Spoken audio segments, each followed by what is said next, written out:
Hi everyone, my name is Taylor Sparks. I'm the Editor-in-Chief of Integrating Materials and Manufacturing Innovation. We have a new paper to talk about. It's this one. It's all about a biomaterial recommendation system for new packaging materials. So this work comes to us from lead author Mudra Kapoor and her team at TCS Research. All right, so choosing an alternative to plastic for packaging is tricky because it's not as simple as saying we're going to find something that's biodegradable. Obviously, you have to balance its, biodegradability, which is great, with other things like its actual performance. Does it do the job, or is it available, right? Really, we're going to care about performance, feasibility, and sustainability all at once. So that can be best visualized in this sort of workflow. Here shows you on the left in pink, you're seeing what the customer wants, right? We begin with what their customer requirements are. We translate those into measurable parameters for the material that we care about. And this becomes the voice of the customer, right?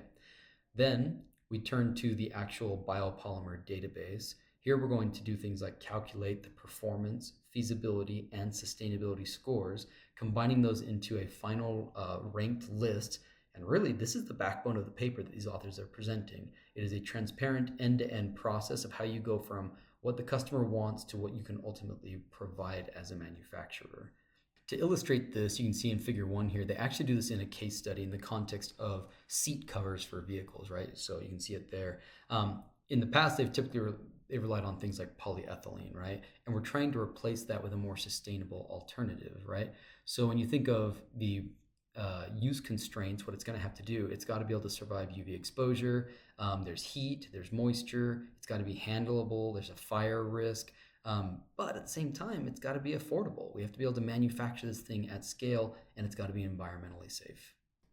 So this figure kind of gets to the point of what they're trying to achieve here. The core idea of this paper is that you can't simply assess performance or feasibility or sustainability one at a time. You've got to consider all these three things at once. So in this case, performance is going to capture things like the mechanical strength or the durability of the polymers that they're interested in using. The feasibility in this case is going to be thinking about cost as well as vendor availability. And then sustainability could include things like biodegradability, yes, but also carbon footprint, the toxicity, the marine impact, whether or not it's a carcinogen, would all go in that category. And when we do the optimization, when we're picking a new material, we consider all these dimensions at once instead of just one of them. Ultimately, the way that you consider multiple parameters at once is up to you, but there's a couple frameworks to choose from. The weighted sum is the sort of most simple one, but then there's some other ones like TOPSIS and a new quotient method that they show in this paper. You can read the paper yourself to learn about how the quotient method works, but here's a really cool case study. If we look at the performance here in figure 5 of a bunch of different materials, had you simply used the very common weighted sum model, it would have recommended something like a lignin-based polymer. They would have come out on top because they've got awesome UV stability, great flame resistance, great water resistance, but their tensile strength is pretty low. If you compare other decision-making criteria like TOPSIS or the quotient method, then we see a new polymer rise to the top, this polycaprolactone or PCl. That becomes your best material because it's consistently strong across all the different dimensions that we care about, performance, feasibility, and sustainability, instead of simply excelling in one category. So ultimately, I like this because it shows that the best material obviously depends on how you balance your different trade-offs, right? And this PFS framework that these authors have put together allow you to do those trade-offs quantitatively.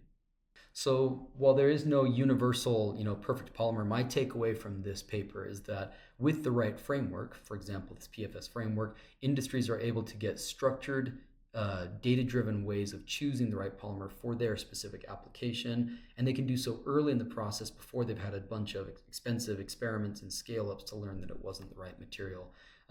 And I think that's ultimately what's going to make this work impactful, right? It's not just a recommendation system, it's a general methodology for sustainable decision-making in materials. I hope you'll read all about it in the latest issue of IMMI.